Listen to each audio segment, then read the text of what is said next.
বউকে পর্দায় রাখার দরকার আছে না? বউটা দেখতে সুন্দরী, আলহামদুলিল্লাহ, আপনারে ভাগ্যবান বানাইছে, বউটা সুন্দরী পাইছেন না, নিজে যত্ন করেন, ভালোবাসা দেন, আগলে রাখেন, আল্লাহর শুকরিয়া আদায় করেন। মাঝে মাঝে বউয়ের কাছে যা রূপের প্রশংসা করে বলেন, আল্লাহ জীবনে কিছু না দেখ, তোর মতো একটা সুন্দরী বউ দিয়েছে, আমার জীবন ধন্য রে। কথা কর, মাশাআল্লাহ, ভারী খুশি হয়ে যাবে। আল্লাহ হেদায়েত দান করেন। একটু মহিলাদের হালকা ওয়াজ করলাম, বিরক্ত হইছেন? সামনে কি আরো কিছু বলবো? অকরনা ফি বুয়ুতিকুন্না ওয়ালা তাবাররাজনা তাবাররুজাল জাহিলিয়াতিল উলা। নারীরা তোমরা ঘরের ভিতরে অবস্থান করো, খবরদার জাহিলিয়াতের যুগের মেয়েদের মতো নোংরা অশ্লীল পোশাক পরে নিজের দেহকে প্রদর্শন করো না। পর্দা নারীর অহংকার, হিজাব নারীর অহংকার। পর্দা নারীর সম্মান মর্যাদা বাড়ায়, পর্দা নারীকে সিকিউরিটি দেয়, নিরাপত্তা দেয়। যে নারী বোরকা পরে পর্দা করে, ওই নারীর উপরে আল্লাহর রহমত নাজিল হয়। যে নারী বোঝে আমার সতীত্বের দাম আছে, আমার লজ্জা শরম আছে, আমার ভিতরে আল্লাহ যে সম্পদ দিয়েছে তাকে আমি হেফাজত করব, ওই নারীর সম্মান মর্যাদা বাড়বে। কিন্তু যে নারীরা নিজের খোলামেলা পোশাক পরে পাবলিকের সামনে প্রদর্শন করে, এই নারীর লজ্জা নাই। কথা কয়, পর্দাশীল নারীর লজ্জা আছে। কিন্তু যারা বোরকা ছাড়া রাস্তাঘাটে, মার্কেটে, এখানে সেখানে দোকানপাটে নিজেকে উৎসর্গ করে দেখায়, দেখে দেখে কথা কয় না কেন? যেই নারী বোরকা ছাড়া বাইরে যায়, বেপরদায় ঘোরাফেরা করে, ওই নারীর লজ্জা নাই, শরম নাই। যেই নারীর পোশাক যত উল্টা পাল্টা, ওর চরিত্র তত খারাপ। কোন মুসলিম মেয়ে, কোন মুসলমানের স্ত্রী বেপরদায় বাহিরে যেতে পারে না, পারে না, পারে না। যে নারী বোঝে আমার সম্মান আছে, ইজ্জতের দাম আছে, ওই নারী কখনো বিনা পয়সায় নায়িকাদের মতো শোপিস পরে ঘুরবে না। মা, তোমার অনেক মর্যাদা। মা, তোমাদের পেট থেকে নবীদের জন্ম, সাহাবীদের জন্ম, আল্লাহ ওয়ালাদের জন্ম, মুফতি মুহাদ্দিসের জন্ম। মা, খবরদার নিজের সৌন্দর্য মানুষকে দেখায় না। তোমার সৌন্দর্য দেখবে শুধুমাত্র তোমার স্বামী। প্রত্যেকটা নারী সাজবে শুধুমাত্র তার হালাল স্বামীর জন্য। এ কথা কয় না? নারীর সাজগোজ দেখবে কে? তার স্বামী। কিন্তু পাগলিগুলো আমাদের সামনে সাজে না, সেরা তিরিবিজ পরে পাশে ঘুমায়, চাকরেনির মতো। আর বিয়ের বাড়ির দাওয়াত পেলে, মার্কেটের দাওয়াত পেলে, আর বাপের বাড়ি যাওয়ার কথা করলে এমন সাজা সাজে রে ভাই, চোখে দেয় মাস্কারা, যুবকের কাম সারা, লাম খালি মিম খালি, নুনের উপর এক নোক্তা, পিঠ খালি, পেট খালি, ভাবির কপালে ডিজিটাল ফোঁটা আছে না মহিলা? আর সাজ দেখলে স্বামী অবাক হয়, এত সাজা সাজতিছ। ওই সাজবো না, বিয়ের বাড়িতে গেলে মানুষ বলবে কার বউ? নয়নের বউ। তোমার জন্য সাজতেছি যাতে তোমার সম্মান নষ্ট না হয়। আমার জন্য যদি সাজিস, রাতের বেলায় সাজবো, কষ্ট পাবেন না। তাকবীর দেন, লিল্লাহি তাকবীর। এইবার বাজান গো আমার, ফিরাউনের সেনাবাহিনী সিন্দুকটা তুলে ফিরাউনের সামনে নিয়ে গেছে। কথা মনে আছে? আমি যতই এলোমেলো ওয়াজ করি, ঘুরে ওই লাইন মতো আসবে, ওয়াজ ভুলে যাব না আমি। আমার ভাইয়েরা, এইবার ফেরাউনের সামনে যখন সিন্দুকটা খোলা হলো, সবাই তাকায় দেখে সিন্দুকের ভিতরে মনে হয় পূর্ণিমার চাঁদ উদয় হয়েছে। কি সুন্দর ফুটফুটে একটা বাচ্চা। ফেরাউন ডেকে বলে তরবারি আনো, জবাই করো। এইটাই মুসা। আসিয়া বলে থামো, খালি মারা শিখছো, এতগুলো মারলা তাও কি শান্তি পাইলা না? স্বামী গো, এই ছেলেটাকে মারার আগে তোমাকে প্রশ্ন করতে চাই, এই ছেলেটাকে মারার আগে একটা প্রশ্ন করতে চাই। এই যে সিন্দুক দেখা যায় গো স্বামী, এমন কাঠ কি তোমার দেশে পাওয়া যায়? ফেরাউন সিন্দুক নাই রে স্যারে বলে, বিবি এমন কাঠ আমি কেন, আমার বাপ দাদা 14 পুরুষও দেখে নাই। আসিয়া বলে, স্বামী এটা ভিন দেশি কারো সন্তান, বাঁচতে বাঁচতে আমাদের দেশে এসেছে, এই ছেলেটাকে আমি মারতে দেব না। এই ছেলেটাকে আমাদের পালক পুত্র হিসাবে লালন পালন করতে চাই। কথা আছে, যেখানে বাঘের ভয় সেখানে রাত হয়। যারে খুঁজতে মারার জন্য আল্লাহ তোমার এই দায়িত্ব দিল, তারে লালন পালন করার জন্য। জোরে কর মারহাবা।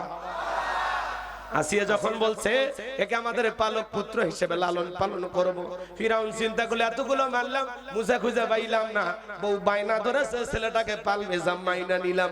অনেক কঠিন স্বামী কিন্তু মাঝে মাঝে বউয়ের কাছে দুর্বল হয়ে যায়, কথা কোন ঠিক কি না? এইবার আসিয়া বলে স্বামী শুধু ছেলে দিলে হবে না, রাজ্যের ভিতরে ঢোল পিটায় খবর দাও, ফিরাউনের ছেলে সন্তান যে দুধ পান করাবে মাসে মাসে তার বেতন দেওয়া হবে। ঢোল পিটানো হলো, হাজার হাজার মহিলারা লাইন দিয়েছে, মুসা নবী কোলের মধ্যে নাই, স্তন খুলে মুখ লাগায়া দেয়। আল্লাহ নবী মুসা আলাইহিস সালাম কোন মহিলার স্তনে দুধ পান করে না। চিৎকারে মেরে বলুন মারহাবা। সমস্ত নারীরা ব্যর্থ হয়ে চলে গেল। ওই যে মুসা নবীর বড় বোন নাম তার মারিয়ম, ডেকে বলে ও রানী আসিয়া, এমন একটা ধাত্রীর খবর আমার কাছে আছে, এই সন্তানটা দুধ পান করতে পারে, তাই নাকি? বলে হ্যাঁ। দুইজন লোক পাঠানো হলো, মুসা নবীর মাকে ফিরাউনের দরবারে নিয়ে আসা হলো। এইবার মুসা নবীর মা কলিজার টুকরা সন্তানটাকে কোলের মধ্যে নিয়ে স্তনগুলো যখন মুখ লাগায় দিয়েছে, মুসা নবী তখন মায়ের স্তনে দুধ খাওয়া শুরু করেছে। জোরে কোন মারহাবা। নবীদেরকে শিশুকাল থেকে জ্ঞানী বানিয়েছেন তিনি কে? রানী আসিয়া বলে আপনার বেতন ডাবল থাকার কোয়ার্টারে ফিরি। মুসা নবীর মা দেখে বলে ও রানী আসিয়া, সন্তানকে যদি দুধ পান করাতে চান আপনার বাড়িতে নয়, সন্তান থাকবে আমার বাড়িতে। আসিয়া বলে আমি তাতেও রাজি আছি। জোরে কন্যা মারহাবা। মুসা নবীর মা পৃথিবীর প্রথম মা, সে মা তার আপন সন্তানকে দুধ পান করানোর বিনিময়ে মাসে মাসে বেতন পেয়েছিল। জোরে কন্যা মারহাবা। আসিয়া বলে নিয়ে যান, সমস্যা নাই, কিন্তু মাঝে মাঝে একটু দেখায় নিয়ে যাবেন, ছেলেটারে না দেখলে আমার ভালো লাগে না। কথা আছে মায়ের চাইতে মাসির দরদ বেশি। আসিয়া তো জানে না সন্তান কার কোলে। কথা কি বুঝতে পারতেছেন বাজান? এইবার অনেক লম্বা ঘটনা আছে, লম্বা করার সুযোগ নাই। মুসা নবী চলাফেরার বয়সে উপনীত হয়ে গেছে, কি সুন্দর গুটগুট করে হাঁটাহাঁটি করে, দেখে মায়া লাগে। আসিয়া একদিন সন্তানটা কোলের মধ্যে নিয়ে ফিরাউনের কোলে দিয়া বলে সন্তানটারে কোলে নাও, মানুষ দেখলে মনে করবে ছেলে তোমার না, ধরো একটু কোলে নাও, আদর করো। কথা কয় না? দেখবেন মা বোনেরা কিন্তু মাঝে মাঝে বিরক্ত হলে সন্তান কোলে দেয় না, রাগ করে স্বামীর কোলে দেয়। এরকম মহিলা টাঙ্গাইলে আছে, রাগ করে স্বামীর কোলে দেয়, ধরো তো ইয়ার পেপু ফেপু ভাল লাগে না, ইয়ার কান্না কাটির জ্বালায় কিন্তু অক গলা টিপে মারবো, আমিও মরবো। আছে না? মাঝে মাঝে রাগ করে স্বামীর কোলে সন্তান দিয়া বলে এই যে হাইরে একটা হারামির জন্ম হয়েছে, বাপ একটা হারামি, আমার পেট থেকে হচ্ছে ডবল হারামি। কথা বলে না? আছে না? না। সন্তান খারাপ হলে সব তোর বাপের, বাপের 14 গোষ্ঠী উদ্ধার করে, তোর বংশই খারাপ, তোর বংশই খারাপ। আর ভালো হইলে কয় মা যে ভালো, যাক তাও তোরা সান্ত্বনা নিয়ে বেঁচে থাক, মানিয়ে নিলাম আমরাই খারাপ। কি কর? মেয়ে মানুষের সাথে বেশি জেদি জেদি করে পারবে, সংসারটি ভাগে চলে যায়। দেখেন না মেয়ে মানুষের হাতে ক্ষমতা দিয়ে কি করলেন, দেশ ধুয়ে পালিয়ে গেছে। এ কথা কয় না রে।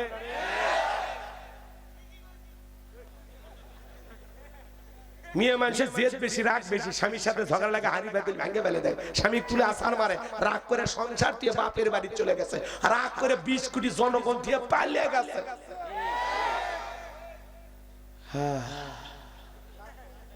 পালিয়ে যা কি খুব শান্তিতে আছে? নাই। মাঝে মাঝে ওনার কল রেকর্ড ফাঁস হয়, দেশের খোঁজ খবর রাখে, যেভাবে হোক আমি আবারও ফিরবো, দেশের কাছে আছি, শর্ট করে ঢুকবো। ঢুকবে নিতে বের হলেন কেন? আপনার কি দুঃখ ছিল আমাদের বলে গেলেন না? পদত্যাগ করে যদি জেলেও যাইতেন অন্তত নেতা কর্মীরা মিছিল করতে পারতো, জেলের তালা ভাঙবো, নেত্রীকে বের করে আনবো, মিছিলটাও হলো না। কথা কয় না?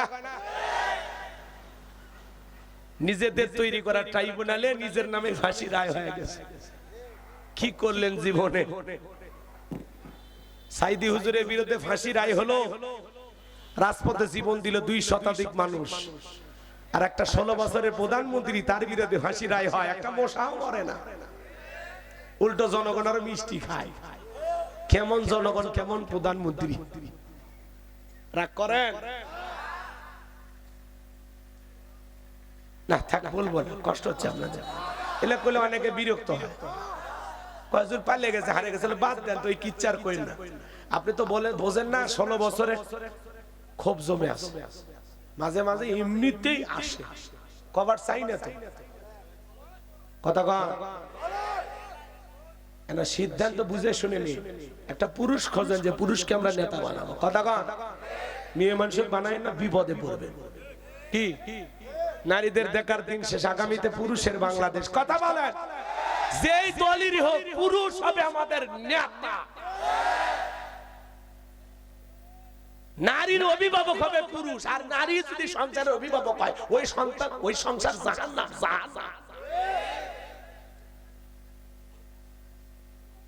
পুরুষ হবি সংসারের নেতা, রাষ্ট্রের নেতা।